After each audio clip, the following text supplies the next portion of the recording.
A história muitas vezes nos fala das batalhas sangrentas dos vikings, mas raramente fala de uma verdade surpreendente por trás das espadas que espalhavam esse terror. Imagine-se no meio da gelada Escandinávia, onde não havia depósitos profundos de minério, nem fornos de fusão modernos, e até mesmo manter-se aquecido era uma luta pela sobrevivência. Nessas circunstâncias, os vikings criaram espadas que eram ao mesmo tempo afiadas e flexíveis, fortes o suficiente para lutar e conquistar toda a Europa. O mais incrível é que as matérias-primas para essas armas mortais não vinham de montanhas altas ou camadas profundas da terra, mas de pântanos sombrios, onde havia apenas lama, água gelada e manchas de ferrugem aparentemente inúteis.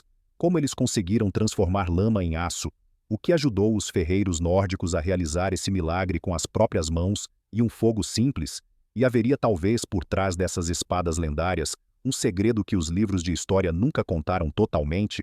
A base para as lendárias espadas dos vikings não era o minério de ferro de montanhas altas, mas o chamado minério de pântano, que se formava despercebido no fundo de pântanos, lagos e margens de rios inundadas.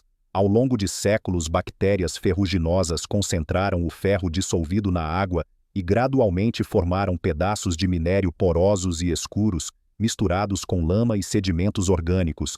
Para os vikings, essas pedras insignificantes eram verdadeiros tesouros, pois não precisavam ser escavadas ou mineradas profundamente. O minério estava bem aos seus pés e podia ser coletado simplesmente tateando o fundo das águas com uma vara longa ou raspando levemente a camada inferior de lama. Em particular, o minério de pântano também tinha a capacidade de regeneração, pois novas camadas de minério se formavam repetidamente após algumas décadas. No entanto, esse recurso não era de forma alguma perfeito, era sujo, quebradiço e continha pouco ferro puro. Por que os vikings o escolheram mesmo assim? O que se escondia nesses pedaços de lama enferrujada que os tornava mais valiosos do que qualquer mina? A coleta de minério de pântano não era nada romântica como as histórias de espadas e guerreiros. Era um trabalho árduo, sujo e gelado. Os vikings tinham que ficar parados por horas na água gelada do pântano, curvando-se e vasculhando cada camada de lama com varas de madeira, procurando pacientemente por pedaços porosos de minério misturados em sujeira e sedimentos. Os pedaços de minério recuperados pareciam esponjas enferrujadas, cheios de lama e material orgânico, tanto que dificilmente alguém acreditaria que poderiam ser transformados em algo valioso. Mas o trabalho ainda não tinha acabado. Após a coleta, o minério era empilhado na margem e seco ao ar livre por meses para remover a umidade. Somente quando a água no minério tinha evaporado quase completamente, o processo de transformação de lama em metal podia começar. Para os vikings, isso não era apenas trabalho, mas também um teste de paciência. Quantas pessoas teriam conseguido esperar meses apenas para preparar o próximo passo, quando o resultado ainda era completamente incerto? Após meses de secagem ao ar livre, o minério de pântano ainda não estava pronto para o forno de fundição. Nesses pedaços porosos de minério, ainda havia argila, lama e resíduos orgânicos que poderiam arruinar todo o processo de fundição. Para removê-los, os vikings precisavam realizar um passo obrigatório: a torrefação do minério. Eles acendiam uma grande fogueira diretamente no chão e empilhavam alternadamente minério seco e lenha, criando uma pilha incandescente que durava horas. A alta temperatura queimava todas as substâncias orgânicas, evaporava a umidade restante e tornava o minério mais quebradiço. Quando o fogo se apagava, os pedaços de minério mudavam de cor para um tom escuro e podiam ser facilmente quebrados em pedaços menores. Esse passo decidia o sucesso ou o fracasso de tudo o que se seguia. Se a torrefação não fosse suficiente, o minério ficaria sujo e difícil de fundir. Se fosse pulada, o metal produzido estaria cheio de escória ou até seria inútil. Por que um passo tão sujo e perigoso desempenhava um papel tão decisivo no caminho para a fabricação do aço viking? A torrefação do minério era apenas o começo. Para transformar o minério em ferro, os vikings precisavam de algo ainda mais importante do que o fogo: o carvão vegetal. A lenha muitas vezes não era quente o suficiente e continha muitas impurezas. Apenas o carvão vegetal gerava a temperatura estável necessária para a metalurgia. Mas o carvão não surgia por conta própria. A madeira tinha que ser empilhada em grandes montes, coberta com terra e grama e depois carbonizada lentamente sob supervisão constante por dias, às vezes até semanas. Ar em excesso teria transformado toda a pilha de madeira em cinzas, pouco ar, e o processo teria parado no meio do caminho. O resultado eram pedaços de carvão preto porosos e quase puros, mas o preço por isso não era baixo. Para a produção de 1 quilo de ferro, podiam ser necessários de 4 a 10 quilos de carvão, o que significava que dezenas de árvores adultas eram derrubadas para uma única espada. O ofício da ferraria, portanto, não consumia apenas força de trabalho humana, mas também deixava marcas claras na paisagem circundante. Quantos recursos você acha que os vikings sacrificaram para obter poder no campo de batalha? O centro de todo o processo metalúrgico viking era o forno de redução, uma estrutura de aparência simples, mas que carregava séculos de experiência.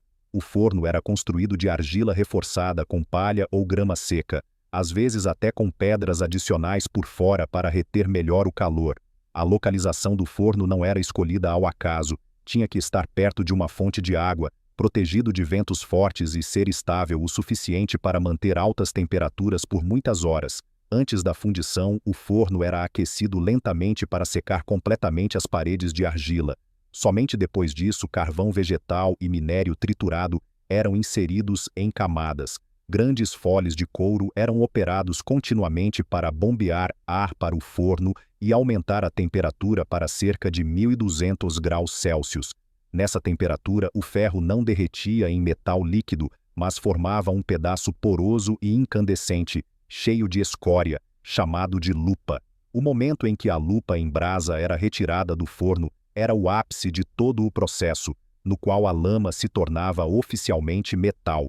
Quanta força e coordenação você acha que eram necessárias para manter esse fogo estável por horas? Imediatamente após a lupa em brasa ser retirada do forno, ela ainda não podia ser chamada de ferro utilizável. O que estava na bigorna naquele momento era um pedaço de metal poroso e pesado, impregnado de escória derretida e quente. A fase mais árdua e barulhenta começava imediatamente. Os ferreiros, muitas vezes vários ao mesmo tempo, batiam incessantemente com grandes martelos na lupa ainda brilhante. Cada martelada expulsava a escória líquida, que era borrifada no ar como faíscas brilhantes, como quando se espreme água de uma esponja incandescente. O pedaço de metal tornava-se gradualmente mais denso e sólido, mas esse processo não era nada rápido. A lupa esfriava muito rápido e precisava ser constantemente levada de volta ao fogo para ser aquecida e depois trabalhada novamente. Após muitas horas de trabalho, o pedaço de ferro podia perder até metade do seu peso original, mas em troca, surgia uma peça de metal relativamente homogênea, pronta para o próximo passo. Você consegue imaginar a exaustão dos artesãos que tinham que repetir esse trabalho repetidamente, sabendo que um pequeno erro poderia anular todo o resultado? A partir do ferro gusa recém-refinado, os ferreiros vikings iniciavam a etapa de trabalho mais importante, na qual uma arma comum era elevada ao status de lenda. Suas famosas espadas nunca eram forjadas a partir de uma única peça de metal.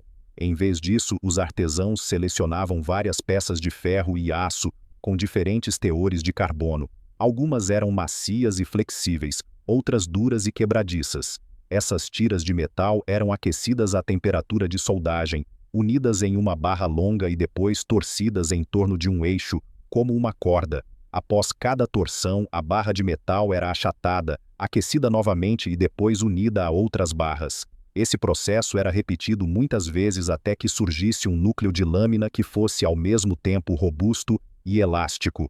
As camadas de ferro macio ajudavam a lâmina a não quebrar em impactos fortes, enquanto as camadas de aço duro conferiam uma afiação temível. Após a conclusão, os padrões ondulados apareciam na lâmina, não apenas para decoração, mas também como um sinal de habilidade artesanal e qualidade. Quanta paciência e percepção refinada para o metal você acha que eram necessárias para criar um equilíbrio tão perfeito? Mesmo quando a lâmina estava terminada de soldar e com seus padrões, ela ainda não era dura o suficiente para ser uma arma de verdade.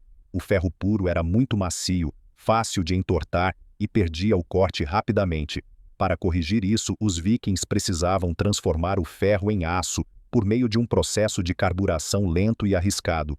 A lâmina era aquecida repetidamente na camada mais quente de carvão da forja, onde o carbono do carvão penetrava gradualmente na superfície do metal. Para distribuir o carbono de forma mais uniforme, os ferreiros batiam na lâmina repetidamente até deixá-la fina, dobravam-na ao meio e soldavam-na novamente, repetindo isso dezenas de vezes. Cada dobra alterava a estrutura do metal, tornando-o mais puro e forte. Assim que o grau de aço desejado era alcançado, começava o passo mais perigoso, o tratamento térmico. A lâmina era aquecida até o brilho vermelho cereja e então mergulhada abruptamente em água, óleo ou até mesmo neve. Por um momento o metal tornava-se extremamente duro, mas também frágil como vidro. Se o calor fosse irregular ou o metal apresentasse defeitos, a lâmina poderia rachar imediatamente, destruindo todo o trabalho anterior. Você arriscaria semanas de trabalho por alguns segundos decisivos? Depois que a lâmina sobreviveu ao jogo de tudo ou nada do tratamento térmico, ainda havia um longo caminho até que se tornasse uma arma acabada. O ferreiro começava a afiar a lâmina com pedras de amolar grossas e depois mais finas, removendo pouco a pouco os vestígios do martelo e do fogo. Esse trabalho podia levar vários dias e exigia concentração máxima, pois até mesmo um pequeno movimento errado poderia comprometer a forma e o equilíbrio da lâmina. Assim que a superfície estava lisa, a lâmina era polida com couro e pó abrasivo, revelando os padrões ondulados ocultos no aço. Isso não era apenas beleza, mas também o vestígio de toda uma jornada de trabalho duro. Paralelamente à lâmina, o cabo, a guarda e o pomo eram feitos de madeira, osso ou chifre e cuidadosamente montados para garantir uma sensação segura na mão do usuário. Quando todas as peças se tornavam uma só, a jornada que começou na lama escura terminava com uma espada que era ao mesmo tempo afiada e durável. Para os vikings, isso não era apenas uma arma, mas uma prova de inteligência, paciência e vontade de dominar a natureza. Qual passo você acha que foi o mais difícil e merece o maior respeito em toda essa jornada?